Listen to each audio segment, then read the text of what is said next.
This is the juiciest chicken quesadilla you will have. It is so good, tastes really good, really tender, really moist. Not all those ones that you have to eat and then drink water. It is that good. I know I have said this about a lot of videos and a lot of recipes, but this one takes it all. So without further ado, let's get into it. But you know the drill. If you're not subscribed, please subscribe to my channel. It is important. We hit 5,000 subscribers. Thank you guys so much. I'm actually gassed that happened. But we need 100,000 subscribers on this channel. I need that plaque behind me. So subscribe to the channel. Thank you guys. Now let's go make the best chicken quesadilla ever. We'll be needing some chicken thigh for this. I always recommend that we use chicken thigh instead of chicken breast because it's a lot juicier. We'll also need some onion. We're using loads of onion here. Garlic is an essential. We're using some bell peppers. I'm using all colors of bell peppers that I have available, so you can use whatever you have available to you. Now I'm also using some cheese. I'm also using some cumin. This is very, very important, you guys. Ground allspice. Please check the description box for the full ingredient list and their quantities. I'm using Spanish paprika, but please use smoked paprika or any type of paprika that you have.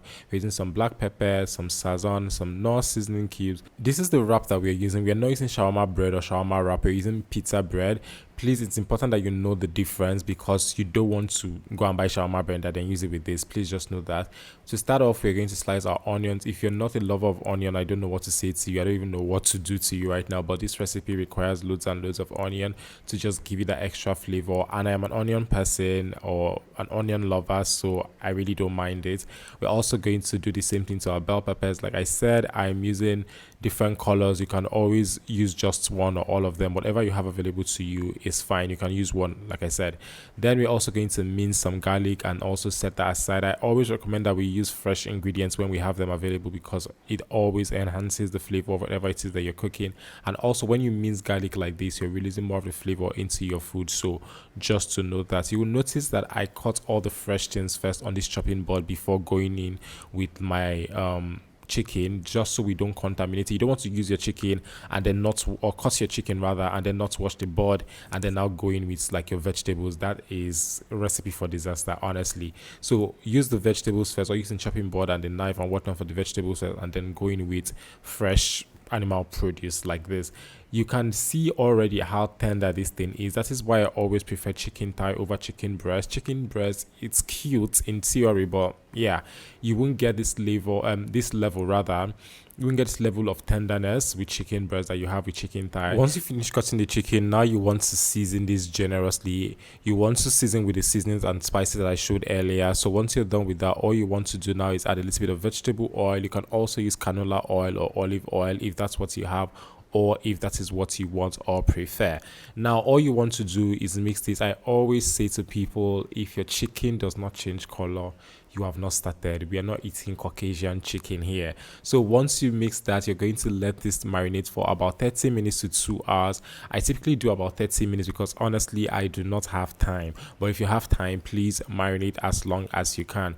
Once we set that aside, we're also just going to get our cheese ready. What I'm trying to do here is make sure that all the ingredients are ready and prepped to go, so that when you start cooking, everything is like a breeze. You're not prepping and then cooking at the same time. It's usually very chaotic when you're doing that. So I'm just going to use my food processor to grate the cheese and then also set that aside. This is what it looks like once you're done, finely grated, and then I'm also going to set this aside. Now our cooking can start proper. In my pot, I'm going to add a little bit of vegetable oil. Let that heat up before adding our already seasoned and marinated chicken thigh. It's already looking quite tender, quite juicy. That is the thing. I feel like I'm preaching too much about chicken thigh right now, but that's honestly what it is. All you want to do now is cook your chicken until the chicken is done and ready to go. While we're here, you guys, in case it's the first time you're hearing my voice, or in case it's the first time you're coming across a video from my channel, hi everyone, my name is Daniel. I am a digital content creator based in Lagos, Nigeria. I share recipe videos like this every week. If that sounds like a thing, if you want premium recipe content, please subscribe to my channel and you won't regret it. Now the chicken is ready, but I noticed that it's a little bit chunkier than I would like, or than I prefer. So what I'm just doing now is cutting it more. You don't have to do this if you don't like to do it or if you don't want to do it. This is just a personal preference. Also, please and please, this thing I'm doing is not ideal when cooking with your cast iron, but I just had to take the risk essentially. Once I was done with that, I just added the onion and then the bell peppers, and then I'm just going to mix this and combine. Please, you don't want to, you can season this slightly if you want to, but you don't necessarily have to, if that makes sense. I feel like whatever seasoning you have on your chicken should cover up for these bell peppers and the fresh vegetables that you've just added. You want to cook this for about 1 to 2 minutes because it's essential that the vegetables still retain a little bit of crunchiness, a little bit of freshness. You don't want it to wilt away. That is very, very important. They still need to also retain their color. You can see they're very vibrant here. That is important. We're just going to remove them from the pot and then set into put in a different bowl. Now, this is a personal preference. You don't have to do this. I just typically like to put the wrap in the pot to just soak up some of the oil or sauce or whatever from the pot so that nothing is going to waste here. You don't have to do this. This is a personal preference. Alternatively, you can make like another sauce to go over the wrap before adding the cheese. That's a personal preference too. You don't have to do it. Now I'm just going to add the cheese, and then we're going to add the chicken thigh, and then we're also going to add more cheese to this. The amount of cheese that you add is honestly based on your preference. I know that a lot of people don't like too many cheese, but I don't mind it. I like it. So you can do as much or as little as you want. It's not a big deal whatsoever. Once you're done with that, you're just going to do this that I'm doing, fold it in gradually. It's also important that you don't overfill this so it's not like protruding, it's not coming out like mine is. Now you want to oil a skillet or a pan. You can use any one that you have available to you. It doesn't have to have lines like this. Now you're just going to heat this for about 3 to 5 minutes or until the cheese is melted. This should not take long at all. You also want to be careful so you're not burning this. You're just going to, once like one side is ready, you're just going to flip to the other side, and then that is it. Like I said, you don't have to overfill this so that your filling is not coming out like mine is at this moment. But again, it is fine. If you're doing it in your house, nobody really cares like me, so you are good to go. And that is it. This is how you make the best chicken quesadilla ever. Please and please, if you have not subscribed to this channel, please click on the subscribe button, click on the like button, click on the share button, and I am going to see you guys in my next video. Can you guys see how beautiful and delicious this thing looks?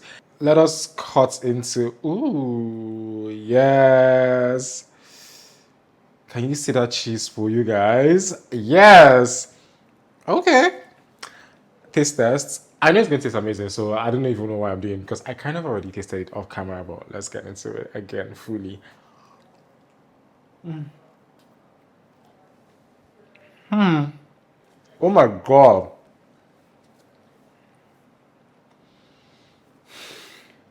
This is why you should always use chicken thigh instead of chicken breast because it's so juicy. Bruh.